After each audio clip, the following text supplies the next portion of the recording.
Hey everyone, my name is Pete and this is Shara, and we're on the Stages podcast. It's episode number 3, so we're brand new at this, and so we know you'll grow with us as we start to learn how to do this a lot better. But we've been excited to start a new series. Last podcast number 2, we kind of had this thing where it was he said, did I get that right? He said, she heard, right? And so then it's this idea of communication when we start a cancer journey. And so one of the biggest things about stages is we always want to kind of change the stigma and the conversation around cancer and cancer fighters. And so the purpose is just kind of walk you through what we had to do, like in our first year. We're still kind of in that first year, or we just passed a year, right? So technically we've just passed a year. That's amazing, but a lot of this is just what we had to learn. We didn't figure it out the first time and everything like that. So communication is like a really, really important thing. And I know we all know that, but sometimes, it completely changes and goes away. Last week, we kind of talked about how it changes from being, like the standard advice that you give. Oh, honesty and integrity are super important. Well, integrity always is, but honesty is about timing, right? We talked last week about like, you can't wait for you to get off of work and you've had a tough day and you're super tired and then just blurt out like all the things that I'm feeling, or or the symptoms I have, or that I'm depressed or something like that, because it's just not the right timing for you in the headspace that you're in. And so we had to change kind of our communication style. And then we talked about the kind of things that she would say that I would misinterpret. So this week we're going to kind of switch it around, and it's going to be she said, he heard, which is something she said and what she meant by it, but then I heard something totally different. So let's just jump right into that subject. I believe is about like mowing the lawn or something, right? So yes. So it was pretty early on. We were still sort of navigating first and how that was affecting your health and also your ability to do as many things around the house as you had in the past.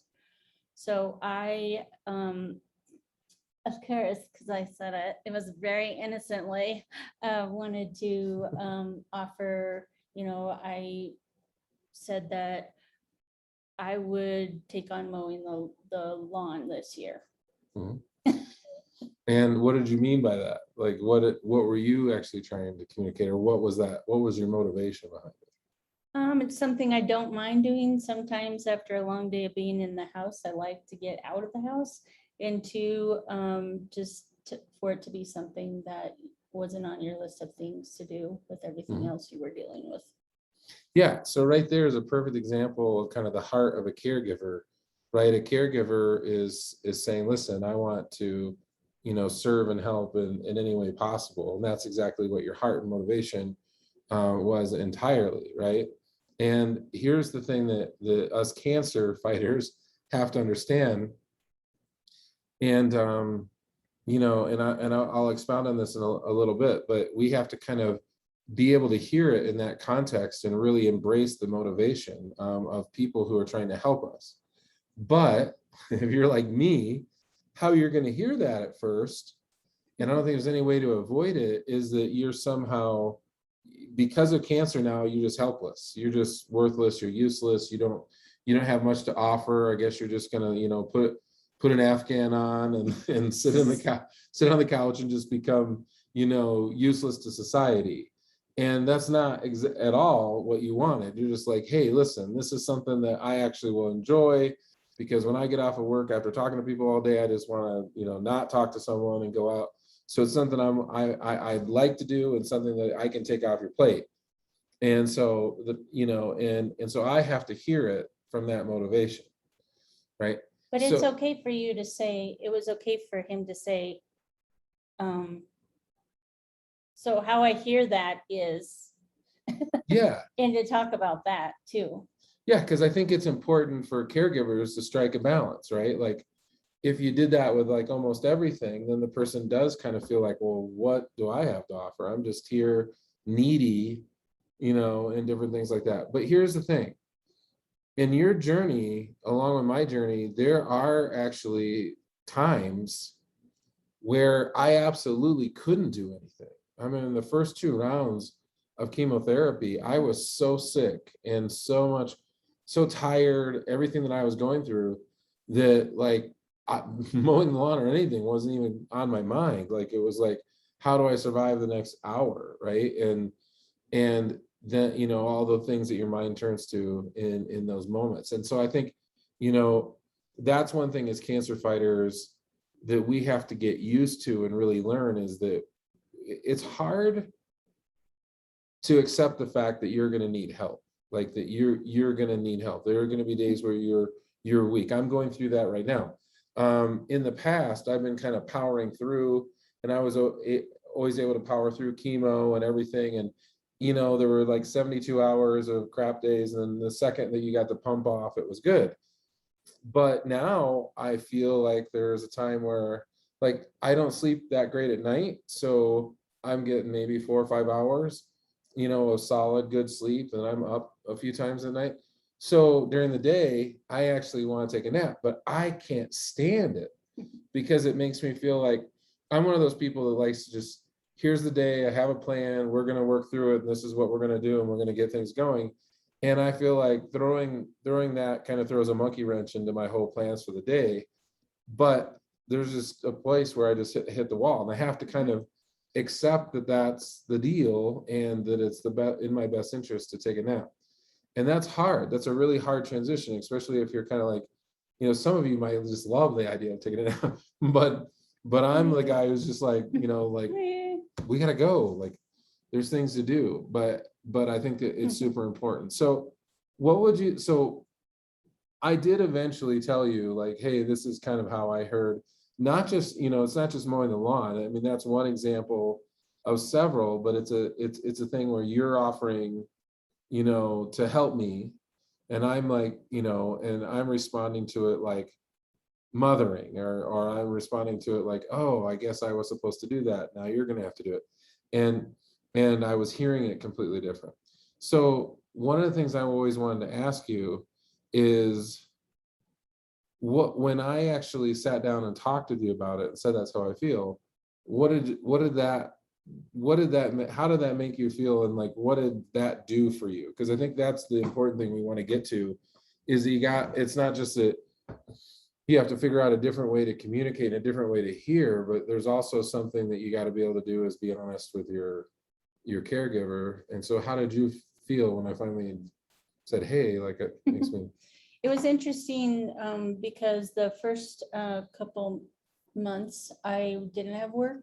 So I was able to go with you to all those appointments. Mhm. And then when I started working, then I had to let go of a lot of the things that I could do. And we sort of had a good rhythm then. Mhm. But when I started working, then we involved other people driving you. And then I'd be like, get the paperwork, and did you make new appointments, and all the stuff that I would Yeah. do when I went that I wasn't able to do. So some of that was just, communicating to you that when I'm out off my 8-hour day at work, I want to do something to take care of you, and, like, have that still be something that I do. But also there are different times, especially the first 72 hours, where I just say, if you need something, let me know, because a lot of what you were feeling like, what you always feel like the first couple, 2-3 days, you're miserable, and everything that I say makes you feel that way, but I'm not doing that. Yeah. So it's just like, I got you this and this, but do you need anything else? Or let me know if you need something, And that's something good to point out too, is that sometimes when you're a caregiver and you start out with your spouse, sometimes your job or your employment or something will give you, some time. They'll say, oh, go take a week or something to be with your spouse or your loved one when that happens. The transition then, of course, is going to be like, you create a rhythm, and then now you're going to have to blow that rhythm up a little bit, because now, like, I had to take over some of those things. And it's really funny. if as a cancer fighter, then you realize how much the caregiver is actually doing, because you're like, good grief, I feel exhausted. And I'm only 2 hours into the day because I had to go to my appointment. I had to print out the paperwork because that's got to go to some insurance thing. And there's all this stuff. And so you realize like how much they're doing and how much they are actually taking off your plate. And so you learn your lesson quickly when you have to do it yourself. And I think that's important. And I think the thing you have to kind of work through though is just, for me, I'm autistic as well. So for me, like I have a structure to the day that I want it to go. And I can adjust to disruptions, but Shara will be the first to tell you, I don't often do that well. I've got a certain way I want something to flow, and I've probably been thinking about it for hours or days. And I've looked at the calendar and I've looked and I said, okay, I'm going to go here and then I can burn this time and I'll do this for an hour. Then I have to go pick up Seaver from school. And I get kind of a plan. And then all of a sudden something gets thrown in the middle of that. And it becomes challenging for me. And so I think more so for me, when we made that switch, it was hard because it was like, oh, I was used to get up, work out with Ben, come back, drink, hydrate, make sure I take my meds. It's just this kind of ordered little system of life. And then all of a sudden things had to kind of ebb and flow and change. And I really had to work at that, not like becoming mentally taxing, where it just, because then you get exhausted and you get frustrated and for me, I have to then just clear my head. I just have to get back and get centered and then replan the day accordingly. So you learn quickly. Yeah, but it's not fun. I don't think there's anything to speed up that adjustment, right? It's just, it's going to happen. You have to accept it. I think it's important, like if you're listening to this and you're just beginning, to then, talk about some things, because I think if you schedule time or at least have a routine where you do have morning. Shara and I, we basically get from, what would you say, 7 to 8. Mm-hmm. We basically have an hour in the morning that's our time, and that we can talk. And so it could be any type of subject, but usually we're going to talk about the appointments and stuff like that, what's gonna happen, and then anything that she needs me to do. But I think the biggest thing that I want you to hear in this podcast, because it's not just a voice for cancer fighters, is caregivers, is her heart, right? So talk about that a little bit more. You mentioned the transition, which was this, and I know you've written about it a little bit, but there's the transition of like, you weren't working and you could take me to everything, and there was a part of that that really you loved, because you're in the know. I know how he's doing, I know what the doctor's saying, and I'm part of the solution, and I'm helping him, and I'm there for him, and stuff like that. So then, you said, okay, well, now you got a job. Now that can't happen, and I had to give some of that away. But talk more about that. Like, that wasn't an easy transition for you. It wasn't at all. Because I went from being the person involved at every detail, making the appointments, calling the one office 3 times, like your radiology appointment that you had to call. Yeah. And then, being patient and stubborn and all those things that I was able to do that made your life easier. And then we started asking other people to drive. And even though we have a good support system, we didn't want to burden or overwhelm anyone that, for those appointments. So we ended up making it pretty easy, where someone could pick you up and then, you just text them and say, come pick me up and drive me home, so it was easier for them. But that was a hard transition because I felt so out of it. I felt like when you would get home, I'd take my lunch and just take forever and just pummel you with all these questions, because I'm like trying to catch up, sort of. Yeah.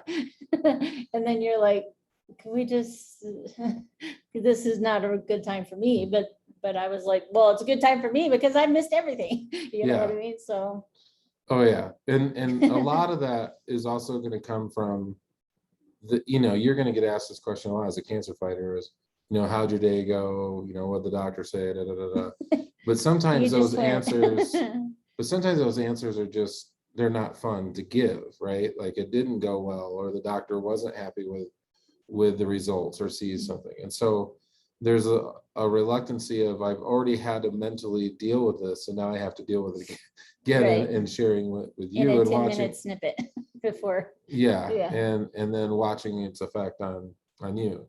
But I want to go back because I think still I'm trying to get you to open up a little bit, but this transition, like from when you're there, like you really, and caregivers do this so much, is that she really just took so much pressure off of me, but then also just the presence, right? Like when you're getting the news from the doctor, when you're hearing this, when you're walking in, all this stuff that kind of creates anxiety and fear and stuff. I mean, I'll be honest with you, there's very few very few things that you go to the hospital that you don't have to like get in a gown or something.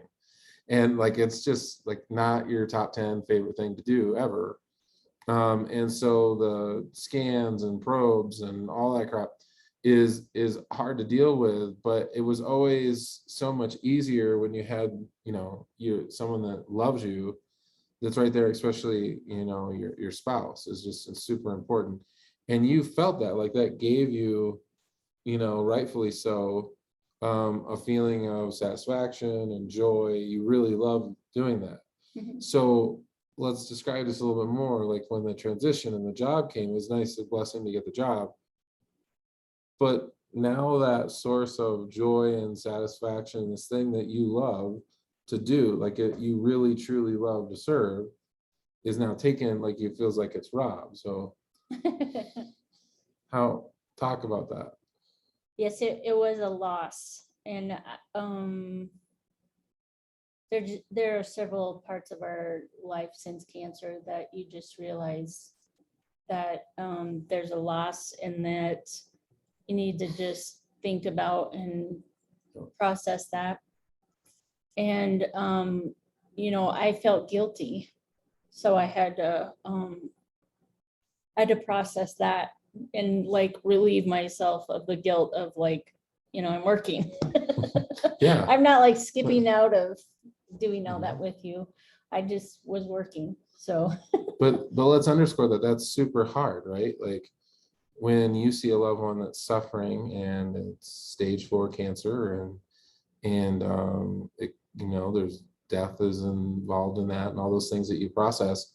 I think one of the things is like you want to be there, and part of that's, I don't know how long I have with him, and I just want to be with him when he's going through this. Like I want him to know I'm here, right? And I think that's a natural thing. And caregivers who have to return to work, like we need to do a better job of taking care of them.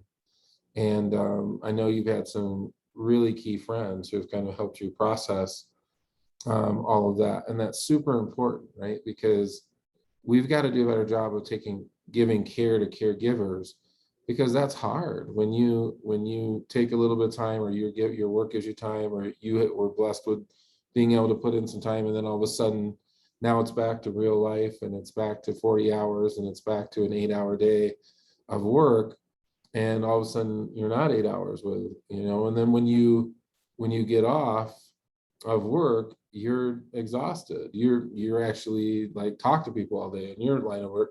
And so talking isn't exactly on your top 10 list, at least for a while.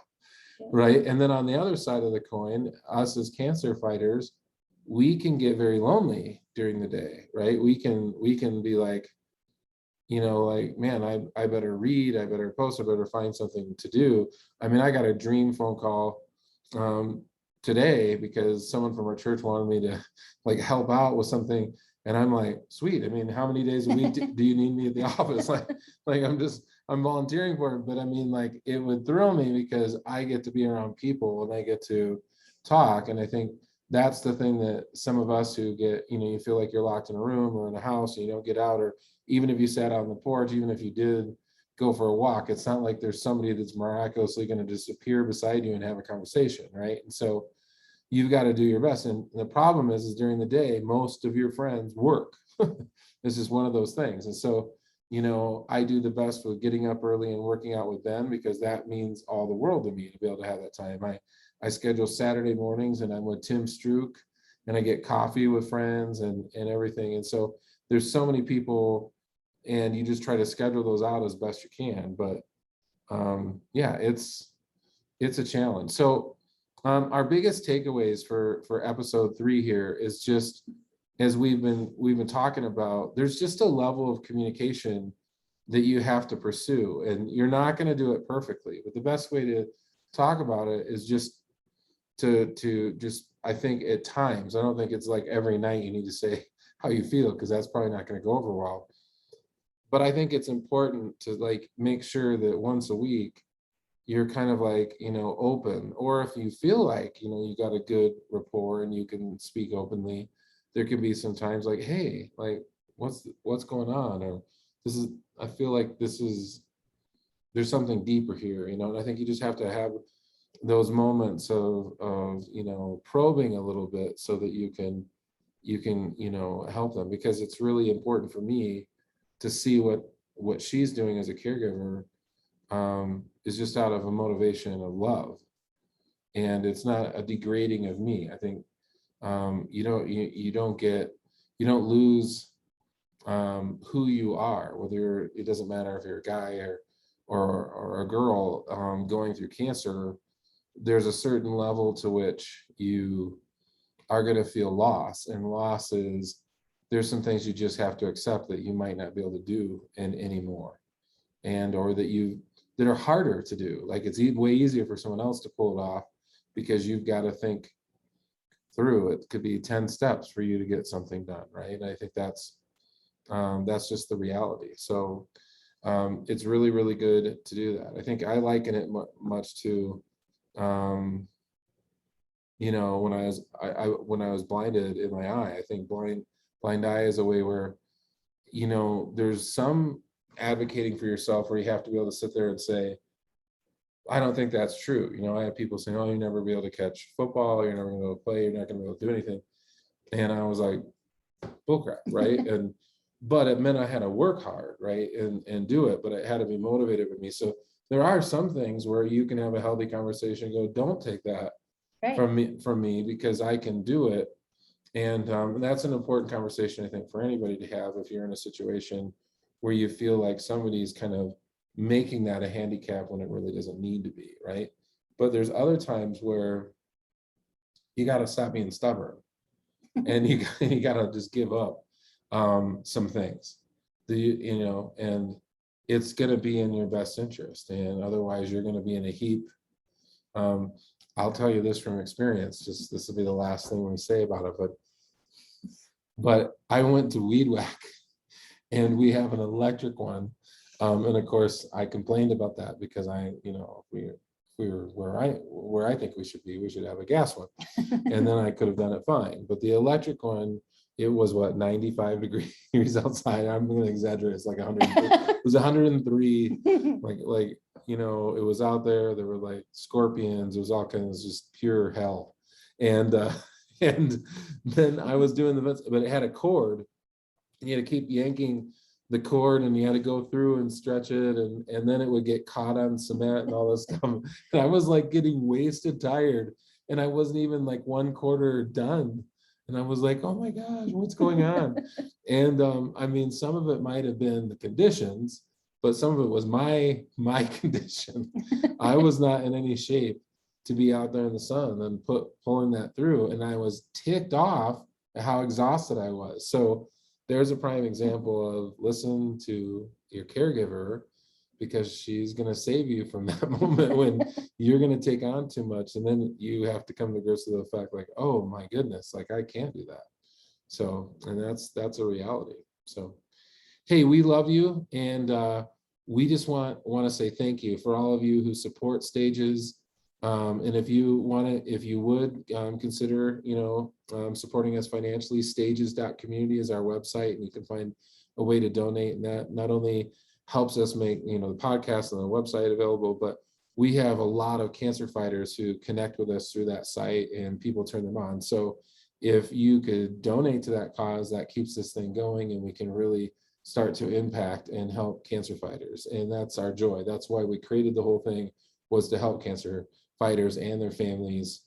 Caregivers are one of the groups that we take care of as well. And so just to call, to encourage, to get resources, to connect them with people, whatever we can do to help them out, walk them through some of the first that they're going through, and just be a source of encouragement. Those are the biggest things for us. And then secondly, if you know of somebody who's a cancer fighter or a caregiver, I just will be honest with you, sometimes cancer fighters have a hard time connecting at first, because it's a very personal thing. And I've learned that. I'm not that way, but I get it. And so sometimes somebody will go, oh, here's an email of this person fighting cancer, and I'll reach out to them. And a lot of times it'll be, kind of a dead end on that side, at least for a while. And then I have to kind of retry a different technique. But caregivers, on the other hand, connect with us to the site and they're very talkative, because they're exhausted and they're going through a lot. And oftentimes they're used to communicating on behalf of the person they're the person they're giving care for, so the cancer fighter. And so it's a great way for us to eventually connect with the cancer fighter. So if you know of a caregiver or a cancer fighter, please connect them with Stages, and we'll reach out to them personally, and we'll talk with them. And then, we've lived in so many different places. We often can find people and churches and organizations that can help. And so we can put them in touch with people who can help them and give them care and do that. So, but we'll never stop staying in touch with all those people and reaching out. All right. We love you. You guys have a great week, and listen for episode 4. It's going to be awesome. All right.